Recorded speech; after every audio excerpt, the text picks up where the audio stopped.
We are back here for Locker Room Talk today, and we have Randy with us here today. Randy, who are you? I'm the logo. My name is Randy Emerson, and I own a company called Modern Body Labs, and just excited to be here.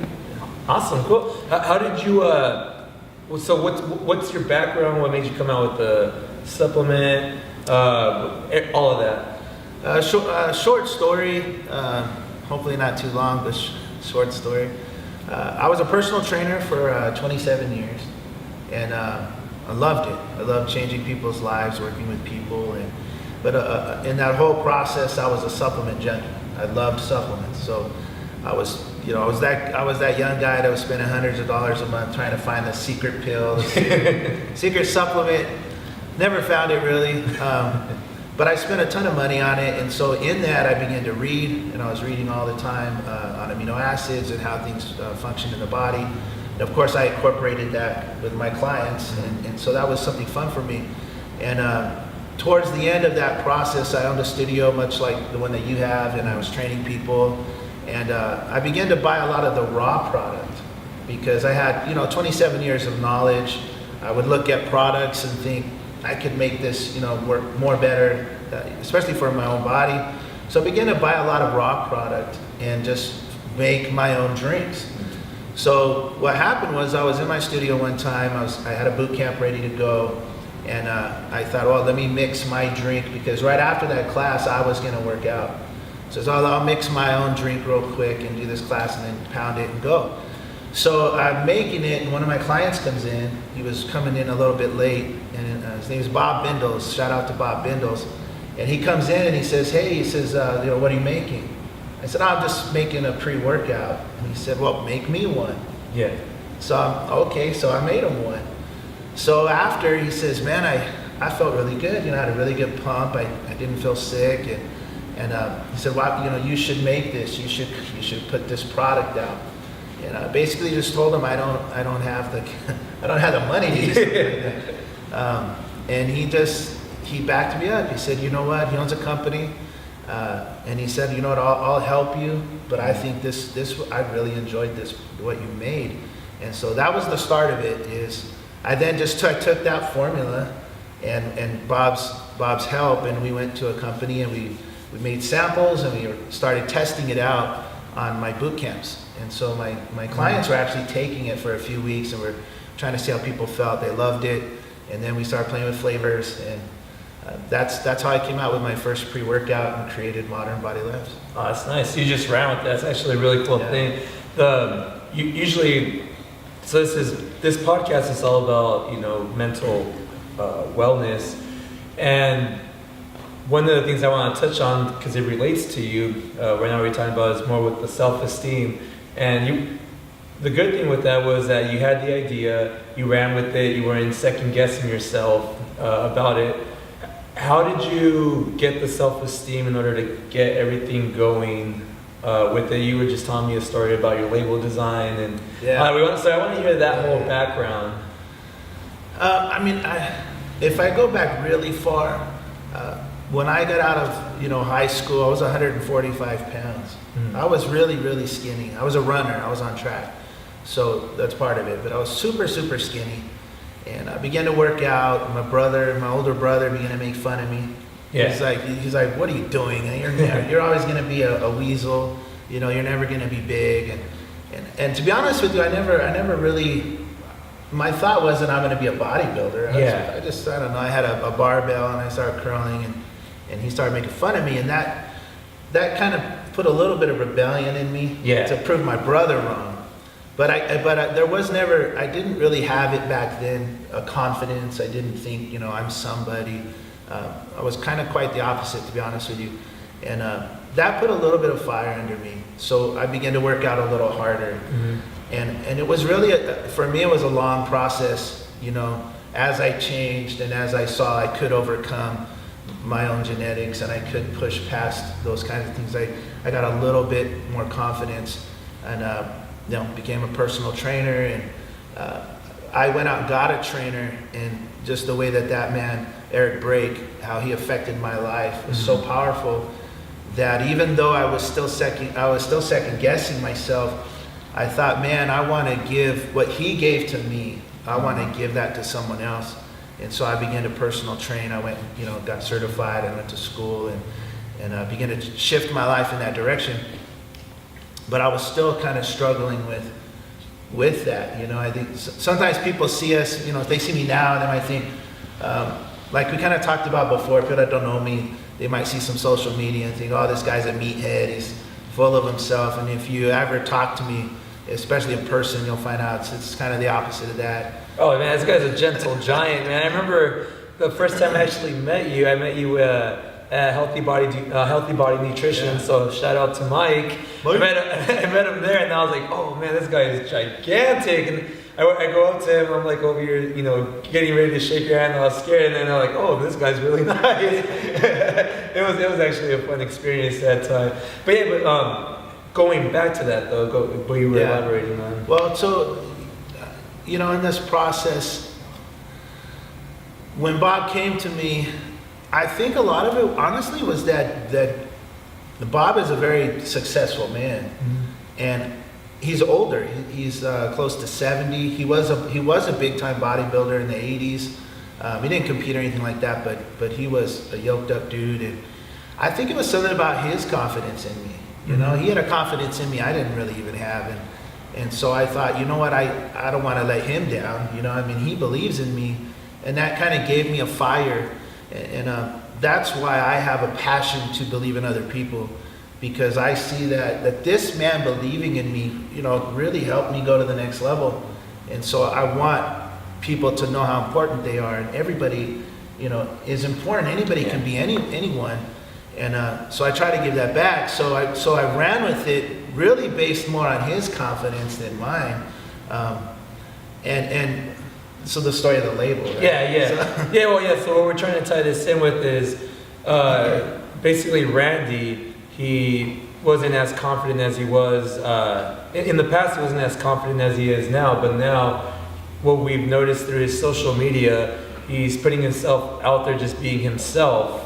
And what we want people to get out of this podcast is how to be confident in yourself and get a good self-esteem, because that carries over to different factors in life. It plays into your happiness, and plays into your marriage. It plays into how you treat your kids.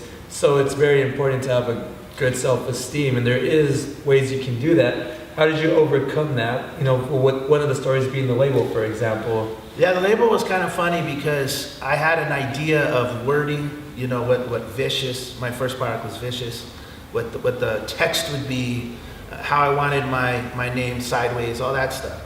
But the background picture came from my graphic artist. And we have a bottle here. That's him on the bottle. That's right me there. when I competed, when I was bigger. And, I think most bodybuilders say that. I used to be bigger, but I used to be bigger. And what happened was he sent me this picture, and he had put me on the bottle. And when he did that, I was kind of like, I don't know that I want to be on the bottle, like who am I? And there is that fear, I put myself on the bottle, people are going to critique my physique, we see major bodybuilders, Dexter Jackson, who is a legend, can go on stage, looks phenomenal. I'll never, ever reach that kind of detail, and I know that, and he can go on there, but then you'll see people comment on pictures, oh, he looks terrible, and this could be anyone, I'm just using his name. And I always think, how does he look terrible? Like, nobody looks like Dexter Jackson. So there was that thought that, no, don't put me on there because, people are going to say, who do you think you are? What have you done? And, but he kept pushing me on it. He said, but look at you, bro. Like you look good. Yeah. And I'm like, well, based on whose standard? Everyone has a standard. And I said, okay, we'll leave me on there. And same thing again, it was kind of his confidence more than mine, I guess. And then he sent it back, and he had put my name on there, so that it says Randy Emerson. Yeah. And I felt like, man, that just feels arrogant to me. It feels a little arrogant, and I'm not that kind of guy. And he pushed me on it, and so I decided, all right. So we did it, we put it out there. Yeah. And It was just interesting to me. Troy from Gaspari, shout out to Troy.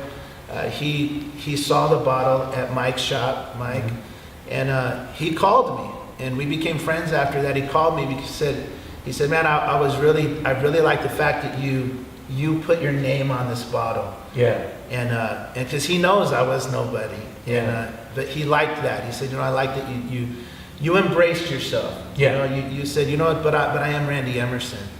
And so I did it, and I released that product, and I'm glad I did. Yeah. Because, like I said, I want to put that confidence in others. I want people to say, who's Randy Emerson? Yeah. Because maybe it'll spark something like, who am I? I'm nobody, right? I mean, I'm not. But I am Randy Emerson.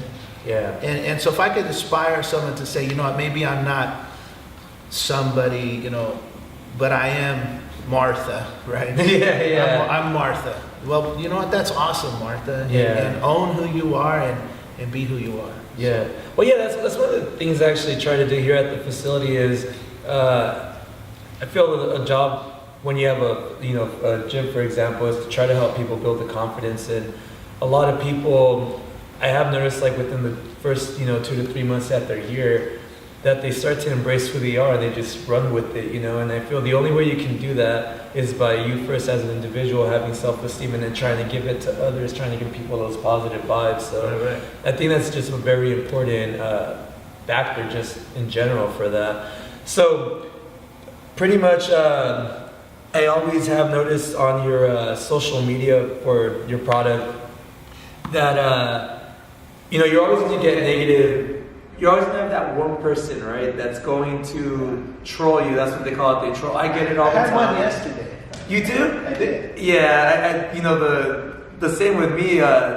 With the thing I told you about that was going on behind the scenes, not gonna be on camera, but they're like, well, like you're nobody, and you're always gonna get those trolls no matter what. But the thing is, you still have to put content out there. A lot of our members and a lot of people that I know in general.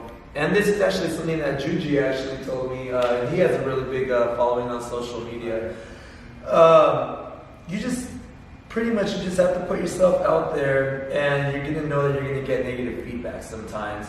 And there's nothing wrong with that. Some time when you started your social media for Modern Body Labs, were you trying to make a certain appearance, and then with time, did you notice like, hey, maybe I should just be myself? Like, how did that happen? Specifically on social media. I think prior to Modern Body Labs, I kind of was already at a sense of ownership. Mm-hmm. So I kind of came into Modern Body Labs pretty much being myself, Yeah. pretty much, because I've been misunderstood my whole life. Yeah. I'm a very creative guy. I was born left-handed, but I was back then, maybe some people are familiar. I'm not that old, but I'm old enough. I'm 22. That my teacher would beat my left hand until I would write with my right hand. Yeah. It was not good. If you guys don't know that, a long time ago, it was seen as bad if you wrote with your left hand for some reason. And so I learned how to write with my right hand, but of course I'm still a left hand thinker. So I'm really creative. I'm really outside the box. I was very misunderstood my whole life, and I didn't embrace that. I was always just nervous. Worried about what people thought about me. Something that I think happened to me was prior to Modern Body Labs, I had worked out for a really long time, over 20 years. So I think what happened was, the gym gave me some confidence, through the process of failure. The gym is about failure. Like if you're going to succeed in the gym, embrace failure in the gym. Embrace that you're failing. Like work hard enough that you fail, because that means you're working out hard enough to do something. Yeah. And I embraced that failure, and I kept going. And so by the time I think I came to Modern Body Labs, I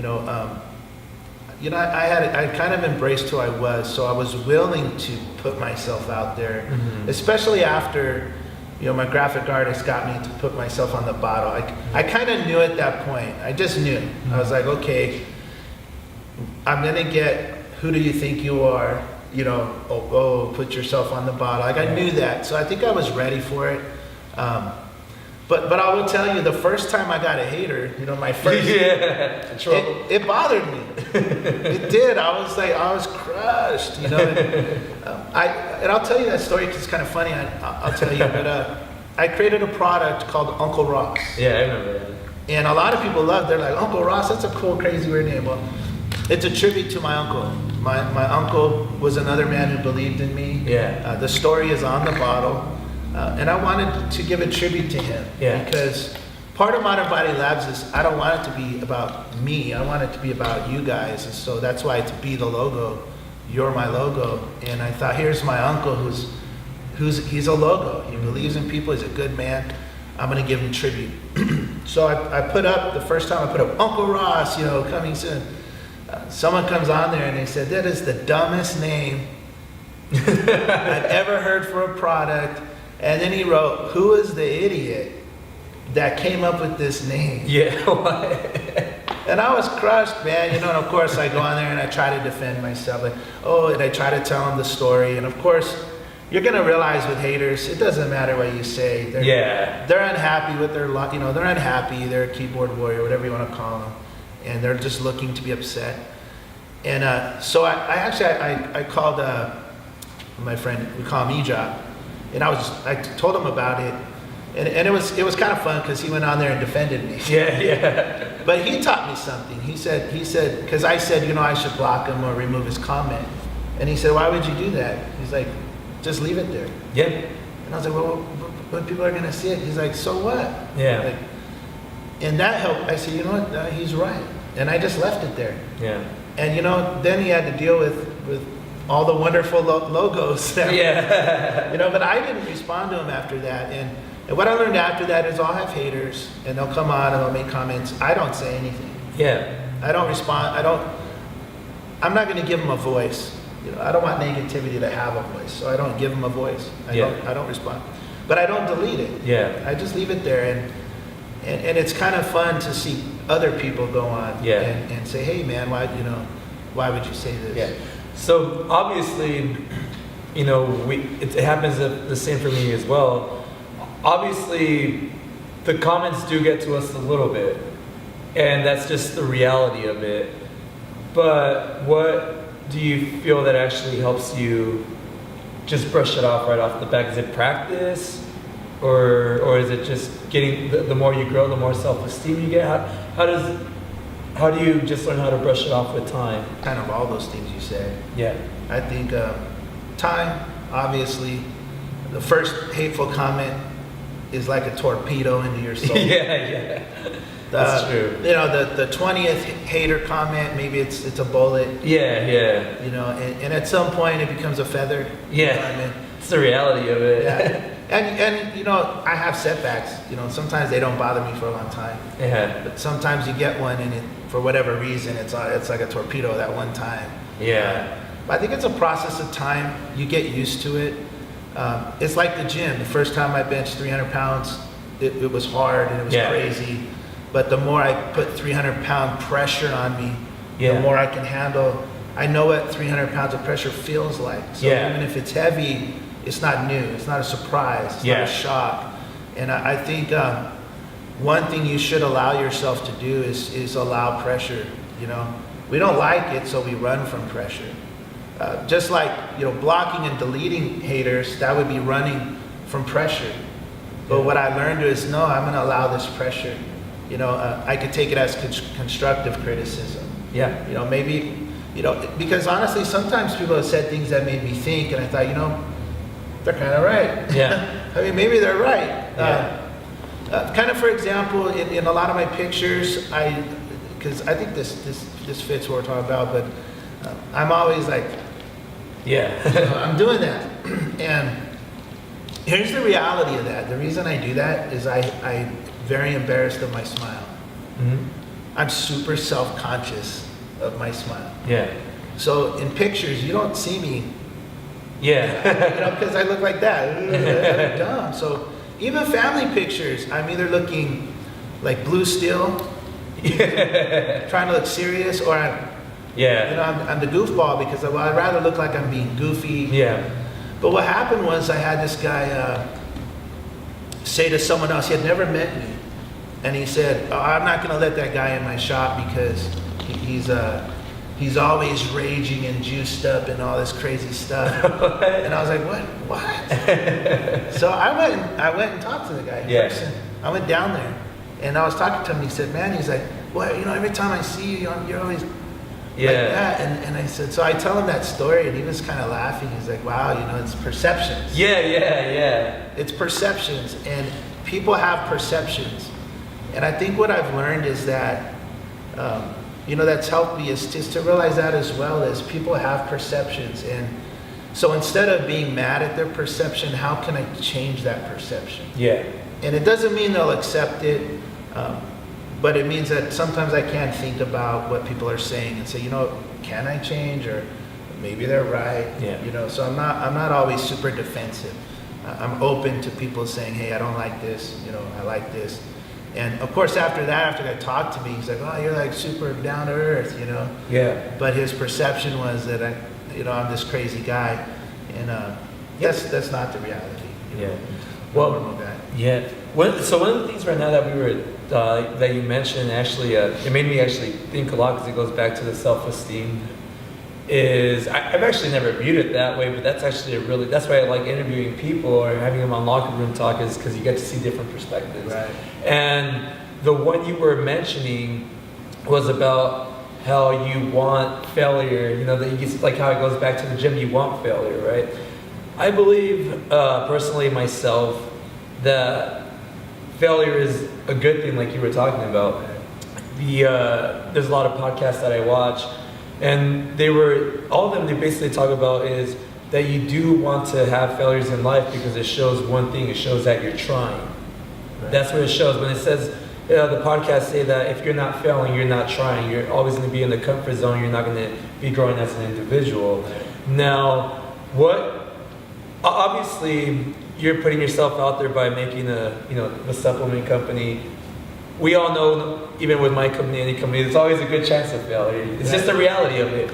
I've had other failed businesses. So what do you, because we have a lot of people who always ask me, how can I start a business? One thing I always hear, like, man, I'm just afraid to fail. What advice could you give that individual?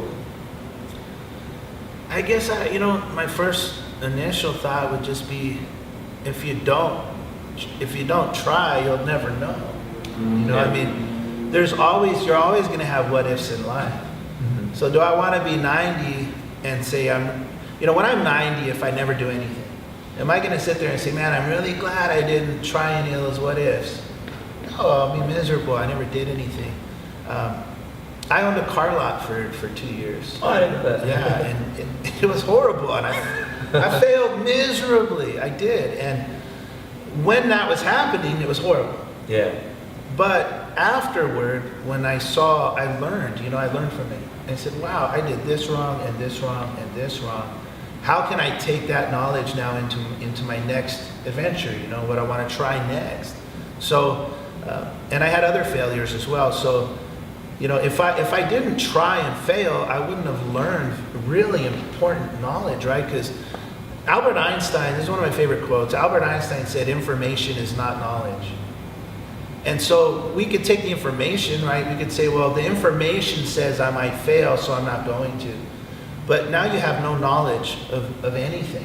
But if you try it and you fail, instead of saying I failed, you can learn a whole bunch of knowledge.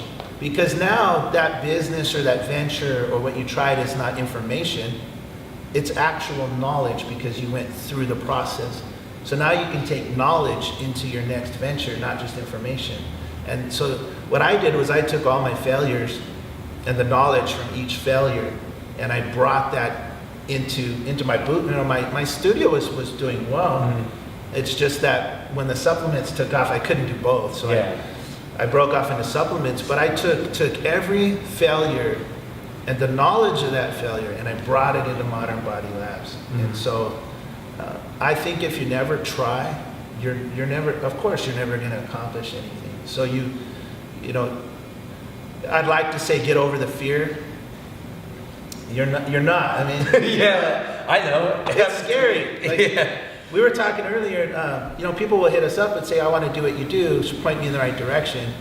And I'm not so sure they understand what really goes on behind the scenes. It's a lot of hard work. Well, yeah, I mean, like, to tell you, the truth behind the scenes, one of the things that people don't see in the background, for example, is like, let's say you launch a new flavor of let's say a protein, right? Like protein being one of the more expensive ones that you would know as well as I do. Yeah. And so you launch a flavor and people are saying, oh, one of the ones we're getting right now is, oh, I want you to launch a peanut butter cup one, right?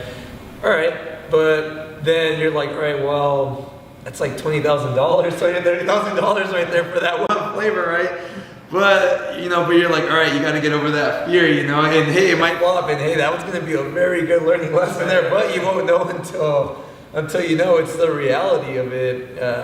And no matter how big either underground or Vita Muscle grows, it's always going to keep on happening. You always have that chance of failure, but you got to embrace the failure with the success. I don't think it's true that even when you're successful, it's just something I caught from you, it doesn't mean that you're not still failing.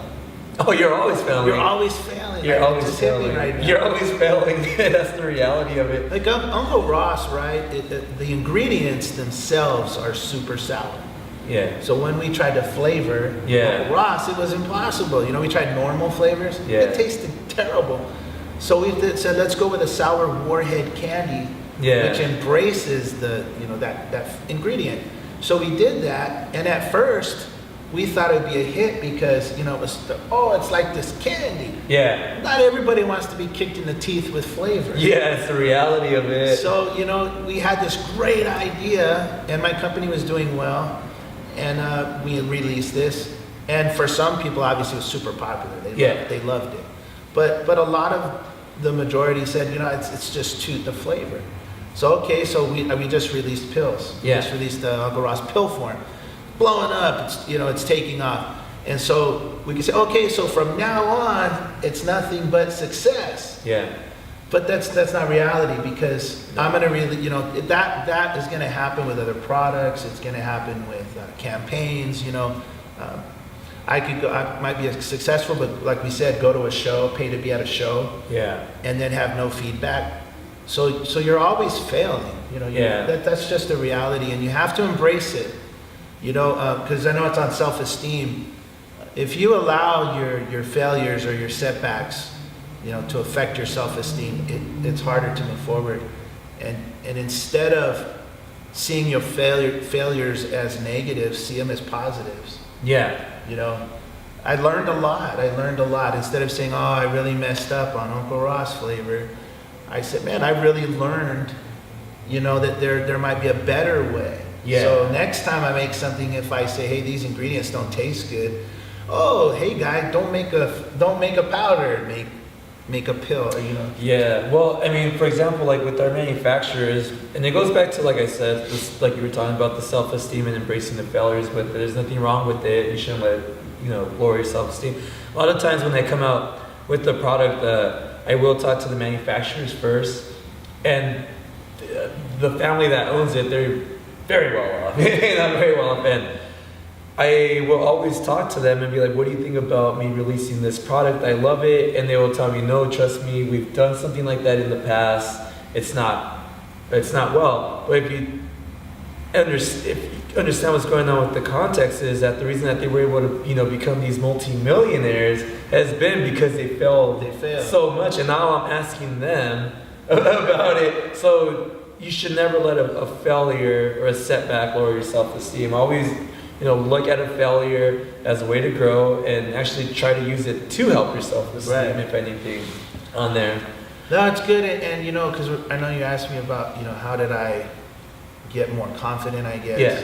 Yeah.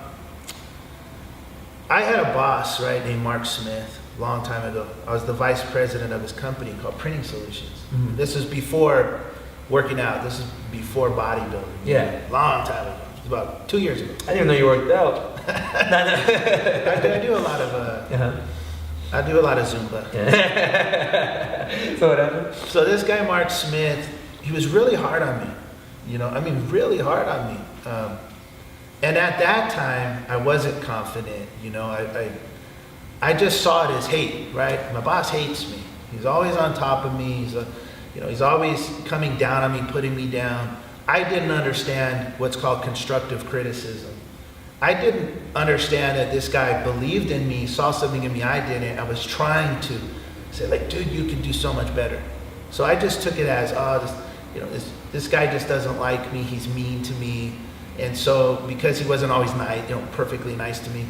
And so I never excelled in that company. I really didn't. And, when I left that company and I went through the process of learning all this stuff, I wrote him a letter. And I was like, 20 years later, I said, man, I'm so sorry that I never listened to you. Now I understand what you were trying to do. You know? And so what I'm trying to say by that is me running from criticism to save my self-esteem didn't accomplish anything. And so now, fast forward, the truth about Bob Bindles, right? Yeah, he supported me. But at the same time, when I met Bob, he always challenged me. Yeah. All the time. I mean, I would say something and he would argue with me. He was the same thing kind of like Mark Smith. But instead of me saying, hey man, like this doesn't feel good and I need to save my self-esteem and run off, which would have accomplished nothing, I allowed this man to kind of push my buttons. And I listened to him, and and it might take me a few days to process. Yeah. And I'd be like, dang, he's right again. Yeah. And then I would apply what he said, and I would get better at life. I'd get better at my marriage, at how I am with my kids, at my church. I would get better. And so now I've learned to, just because something hurts your self-esteem, it doesn't mean it's bad for you. It could be really good for you. It's just your perspective on it. And it's what you do with that information. Perfect. All right, Randy. Well, I think we pretty much chipped away at this, on the self-esteem. The way I like to end this locker room talk is any topic, any advice. What is the number one advice you can give to someone? The one thing that is actually stick out to you that has helped you the most in life. It can be on anything. What is the one thing that's helped you the most in life? When it comes to this subject, I don't know. I think immediately, be you. Be you. We're going to compare ourselves to other people. We're going to wish we had what other people had.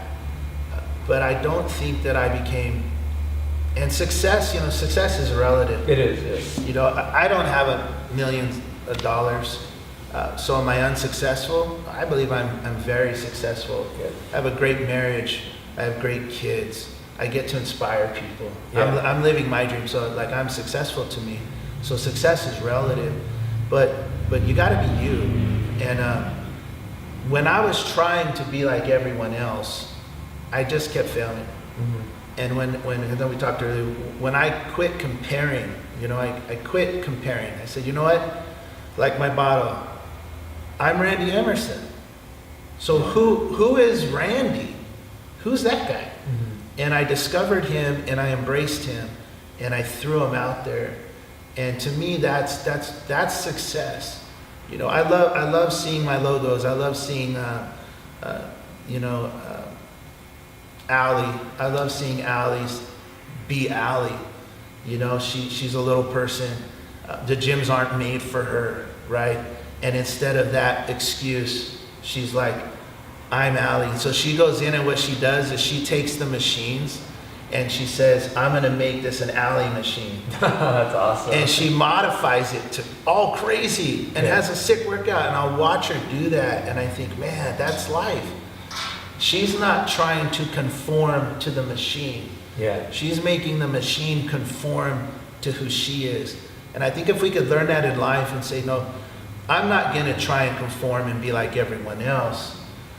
I'm going to conform life to who I am. And I'm going to be me. And I think when you embrace that, that's confidence, Awesome. That's confidence. That's success to me. I really believe that actually. That was well said. Better than I can say. Awesome. So if they're trying to find you on Instagram or YouTube or Facebook, how can they find you? You can find me. I'm always on Instagram. That's Modern Body Labs. MODERN BODYLAB with a Z. LABZ. Modern Body Labs. And then our website is www.modernbodylabs, same spelling.com. Awesome. All right, well, thanks for coming on. I appreciate it. Yeah, Awesome. always a good time. All right, next Always. time. All right, take care.